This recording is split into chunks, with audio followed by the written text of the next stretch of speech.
सभा सुरू झाल्या आज परभणी आणि धाराशिव आहे. परभणी शिवसेनेचा बालेकिल्ला आहे, महानगरपालिका शिवसेनेची आहे असं असणार. खरं म्हटलं तर या सभा नाहीच आहेत. मी कार्यकर्त्यांना भेटायला आलेलो आहे आणि महत्वाचा मुद्दा म्हणजे परभणीकरांना धन्यवाद पण द्यायचे, कारण त्यांनी महापौर दिलेला आहे शिवसेनेला. त्याच्यामुळे परभणीकरांना धन्यवाद पण द्यायचे.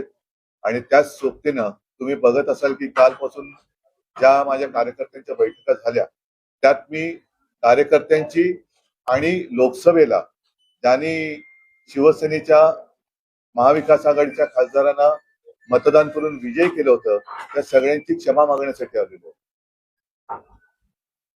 परंतु एका गोष्टीचा मला नक्की अभिमान आहे की काही काही गोष्टींना एक विचित्र पार्श्वभूमी असते. तशी विशेषतः परभणी आणि हिंगोलीमध्ये एक अशी आहे की इथून जे निवडून दिले जातात ते कालांतराने गद्दारी करतात, पण तरीही इथले शिवसैनिक आणि मतदार हे कायम शिवसेनेसोबत राहिलेले आहेत आणि मला खात्री आहे ते यापुढे सुद्धा राहतील.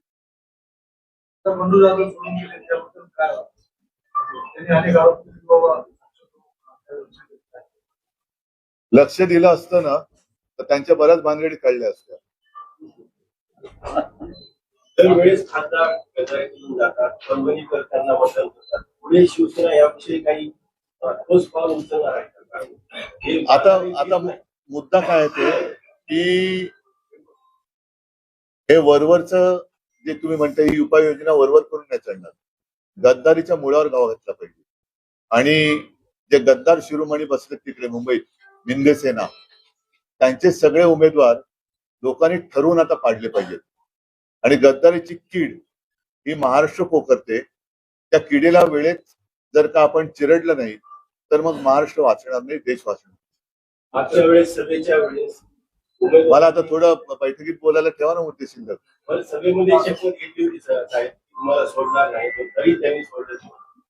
आता ज्यांनी शपथ घेतली त्यांना त्या शपथेचे चुकी म्हणजे काय शपथ मोडल्याचे दुष्परिणाम जी काय शक्ती आहे ती आम्ही फक्त आणि फक्त निधीसाठी पक्षांतर केलेलं आहे. खाजगी प्रायव्हेट फंड पक्षांतर निधीसाठी गेले की आम्हाला निधी भेटत. हा, मग त्यांना निधीसाठीच ते गेलेत, खाजगी निधीसाठी. कारण तो निधी खासदार फंड म्हणून भेटतो, त्यापैकी किती खर्च झाला हे चॅनलच्याच माध्यमातून म्हणजे साहिल जोशी यांनी ते प्रकाशात आणले. तुम्ही सुद्धा त्या बातम्या दाखवल्यात. म्हणजे निधी जो मिळाला होता त्याच्यापैकी किती निधी कुठे खर्च झाला हा सगळा आहे. त्याच्यानंतर माझ्यासोबत अनिल देसाई आहेत, अरविंद सावंत हे तर लोकसभेचे आहेत. त्यांना त्यांच्याकडे या सगळ्या खासदारांचा हजेरी पट किती वेळा तुम्ही आपल्या मतदारसंघाच्या विकासासाठी तिकडे तोंड उघडत की तिथे संबंधित मंत्र्यांकडे किंवा इतर ठिकाणी जाऊन तुम्ही बोललात, विषय मांडलेत, याचा सगळा आढावा आहे. अंतर्गत गटबाजी सुद्धा कारण असल्याचं बोललं जातंय. अंतर्गत गटबाजी ही मला तशी कुठे काय वाटत नाही, पण तशी ही प्रत्येक ठिकाणी दिसते. काल सूर्य मी म्हटलं की हे ऑपरेशन टायगर त्यांनी नाव देवेंद्र एका, तरी भाजपातली अंतर्गत गटबाजी सुद्धा त्याच्यामध्ये असू शकते की कोणाला तरी देवेंद्रला दिल्लीत येऊन द्यायचं नसेल, की देवेंद्र दिल्लीत आले तर त्यांचा पंतप्रधान पदाची त्यांची संधी ती हुकेल म्हणून त्यांना इथेच गुंतवून ठेवायचं किंवा इथेच संपवून टाकायचं. म्हणून ही भाजपातली अंतर्गत गटबाजी सुद्धा असू शकते. विमान प्रवासानंतर आपली आणि देवेंद्रची प्रवासात विमान प्रवास सोबत झाला, त्यातले त्या बोलण्यामध्ये जे काही ठरलं ते येत्या काही दिवसात कळेल. दुसरी एक बाब आहे की 14 ते 19 ते भाजपचं माहिती सरकार होतं आणि आता जे आहे या काळामध्ये मराठवाड्यामध्ये पूर्ण असंतोष आहे. 14 ते 19 मध्ये मराठा आरक्षण असेल, आता या काळामध्ये संतोष देशमुख प्रकरण असेल किंवा आता हे खासदार फुटीनंतर मराठवाड्याच्या विकासाविषयी काहीच होत नाही. या महायुतीच्या काळामध्ये जेवढं होईल तेवढं मराठवाड्यावर अन्याय आणि असंतोष तसा राहील. बघा, मी तसं बघितलं तर देशातल्या कोणत्या राज्यामध्ये संतोष आहे?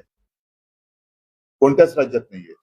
आणि मी ज्या वेळेला मला मुख्यमंत्री पदाची जबाबदारी स्वीकारावी लागली होती त्या 2.5 वर्षाच्या काळात माझ्याकडनं जे काही करता येणं शक्य होतं ते मी करण्याचा प्रयत्न केला आणि करत होतो.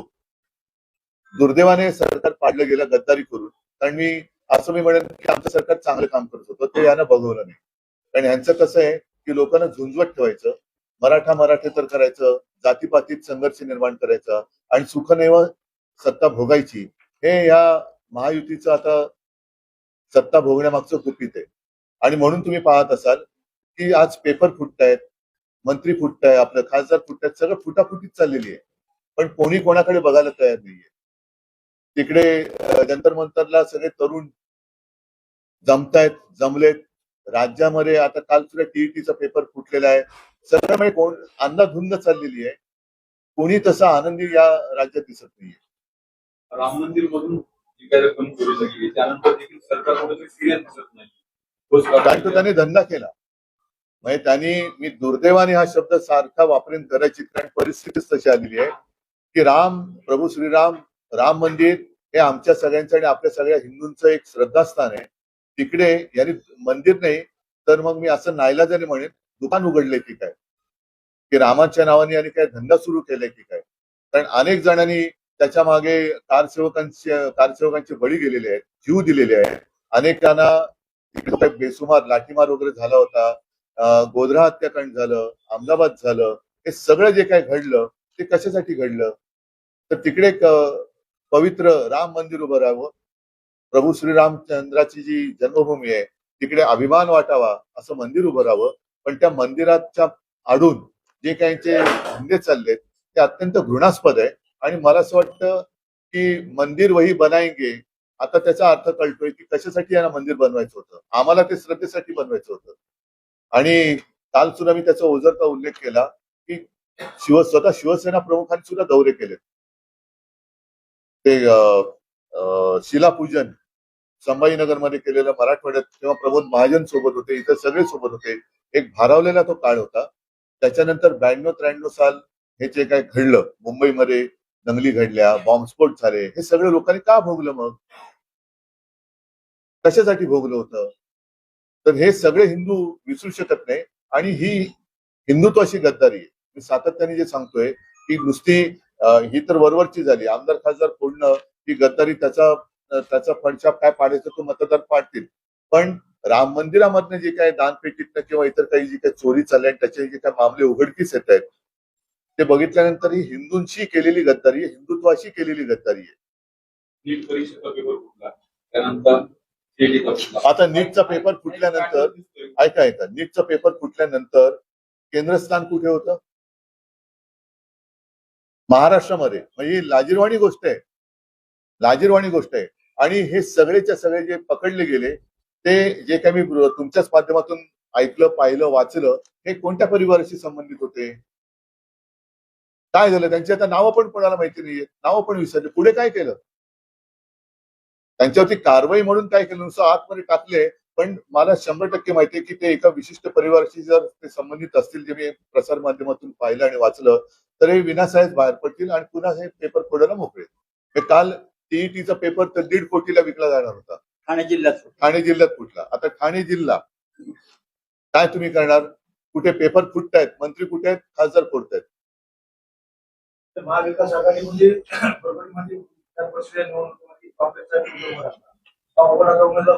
उभाटा नाही, उद्धव बाळासाहेब ठाकरे. कारण ज्यांच्या घशात बाठा अडकतो बाळासाहेबांचं नाव घ्यायला ते उभाटा म्हणतात. तर ते उद्धव बाळासाहेब ठाकरे, बाळासाहेब हे नाव असं घेऊ शकत नाहीत. बाळासाहेबांचे जे विचार मानतात त्यांच्या घशात बाळासाहेबांचं नाव घेताना बाठा अडकायचं कारण नाहीये. आणि ज्यांच्या घशात बाठा अडकतो त्यांना त्यांचं ऑपरेशन केलं पाहिजे. कारण हे बहुतेक सगळे एसएनसी आहेत ना, ते असं म्हणतात. एसएनसी गट जो आहे गद्दार, एसएनसी त्यांच्या नावातच शी आहे. महाविकास आघाडीच्या उमेदवारामध्ये स्थानिक परिषदेमध्ये उमेदवार राहायला काँग्रेसचं टाकला, काँग्रेस त्यांच्या बाजूला उठाली, त्यामुळे आपला उमेदवार. आता या सगळ्या गोष्टी नाही सांगतो तुम्हाला, या सगळ्याचा अनुभवाचा एक कुठेतरी आढावा घ्यायला पाहिजे. आणि मी एक 15-20 दिवसापूर्वी इंडिया आघाडीची बैठक झाली, त्याच्यामध्ये मी आणि संजय राऊत ऑनलाईन उपस्थित होतो. आम्ही त्यांना हेच सांगितलं की आपण लोकसभेनंतर आज भेटतो त्यावेळेला अशा बैठका या वारंवार व्हायला पाहिजे. कारण नुसतं नेत्यांमध्ये एकमत होऊन चालणार नाही.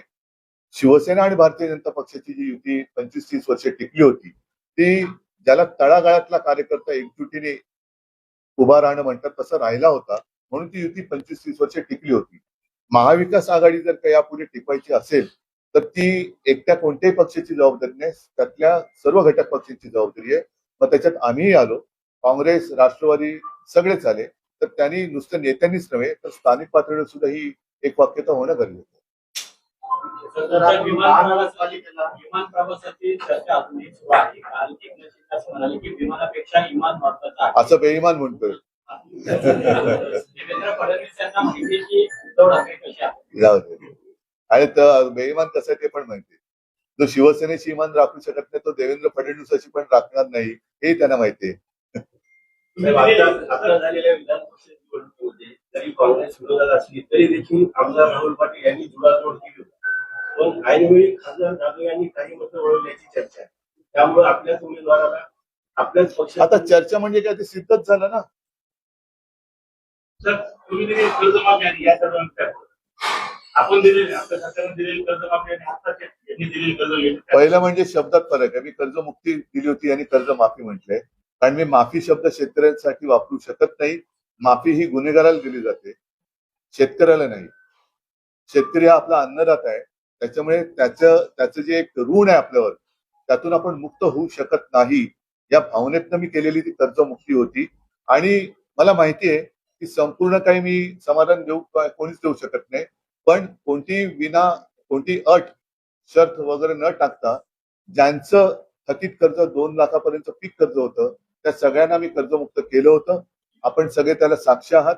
2च वेळा फक्त ते आपले सेवा केंद्र का काय तिकडे गेल्यानंतर ती केल्यानंतर थेट त्याच्या खात्यात पैसे गोळा झाले होते. नाईलाजाने काय झालं की करोना सुरू झाला आणि नियमित कर्ज परतफेड करणारे जे शेतकरी होते त्यांना आम्ही प्रोत्साहनपर 50,000 रुपये जे देणं जाहीर केलं होतं ते देऊ शकलो नव्हतो. ते द्यायला सुरुवात केली आणि आमचं सरकार पाडलं गेलं. मंत्री चंद्रकांत पाटलांनी विश्वास नागे पाटील शाखेमध्ये जावं असं आवाहन केलंय. शाखेवर 3 वेळा बंदी आणायचा प्रयत्न केला, ती देशद्रोही संघटना नाही असं देखील त्यांनी म्हटलेलं. कोणी? चंद्रकांत पाटील यांनी. चंद्रकांत पाटील गेले होते. चंद्रकांत पाटील यांनी विश्वास नागरे यांचं समर्थन केलं आहे शाखेमध्ये जाण्याचं. हे करताना त्यांनी असं सांगितलंय की संघावर 3 वेळा बंदी आणायचा प्रयत्न केला, ही देशद्रोही संघटना नाही, नागरिकांनी शाखेमध्ये जावं. पण मग नांगरे पाटलांनी शिवसेनेच्याही शाखेत यावं.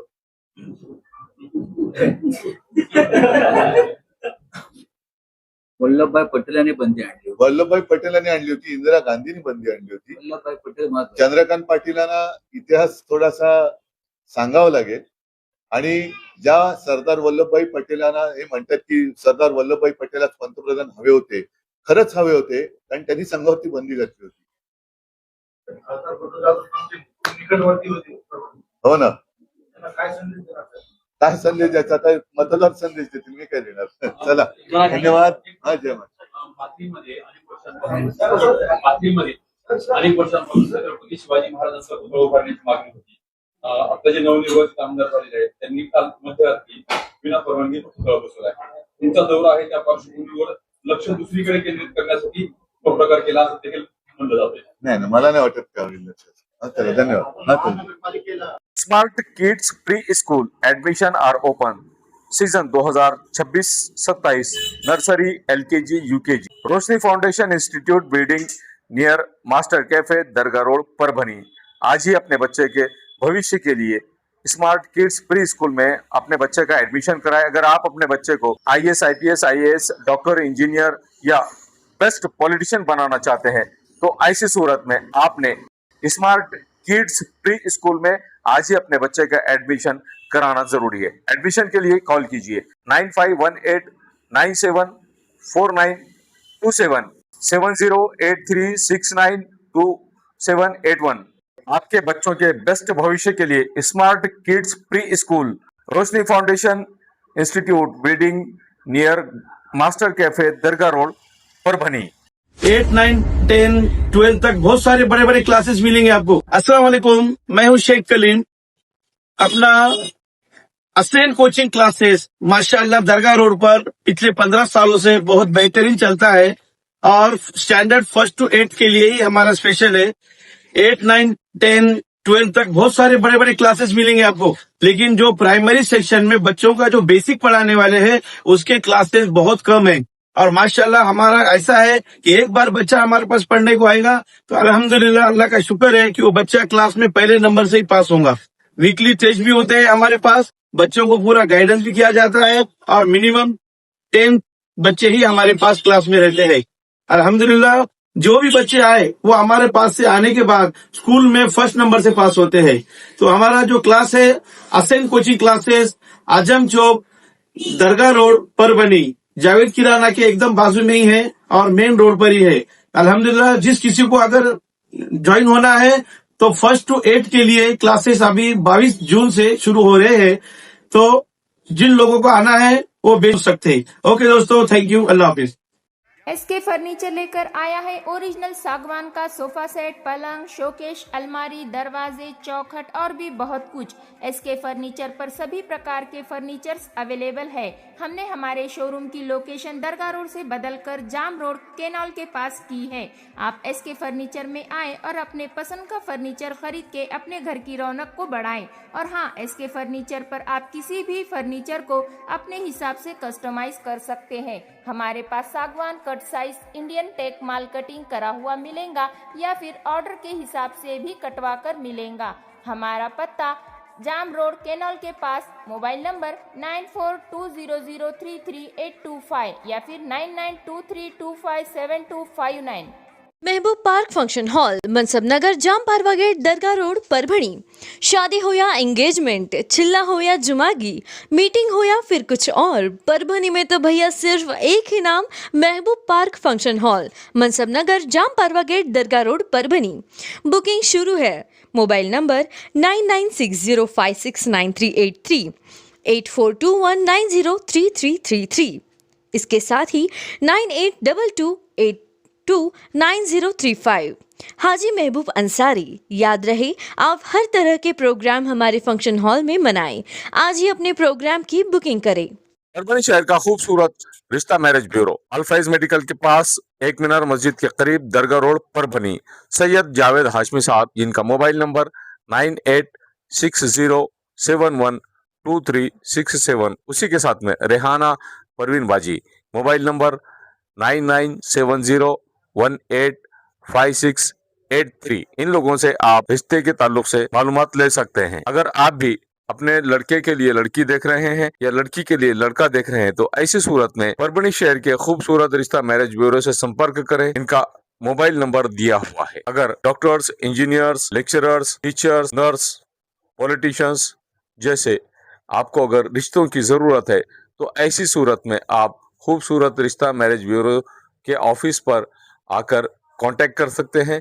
मोबाइल नंबर से, जो मोबाइल नंबर दिया हुआ है, इस पर राब्ता कर सकते हैं। तो आज ही अपने लड़के के लिए लड़की अगर आप देख रहे हैं तो ऐसी सूरत में खूबसूरत रिश्ता मैरिज ब्यूरो से संपर्क करें, या लड़की के लिए लड़का अगर तलाश कर रहे हैं तो ऐसी सूरत में आपको टेंशन लेने की जरूरत नहीं, फिक्र करने की जरूरत नहीं। खूबसूरत रिश्ता मैरिज ब्यूरो से संपर्क करें। 700 से ज्यादा यहाँ पर लड़कों के बायोडाटा मौजूद हैं और 800 से ज्यादा लड़कियों के बायोडाटा, वेल क्वालिफाइड पढ़ी लिखी लड़कियों के बायोडाटा खूबसूरत रिश्ता मैरिज ब्यूरो के ऑफिस में मौजूद है। तो एक बार जरूर कॉल करें और इनसे संपर्क करें।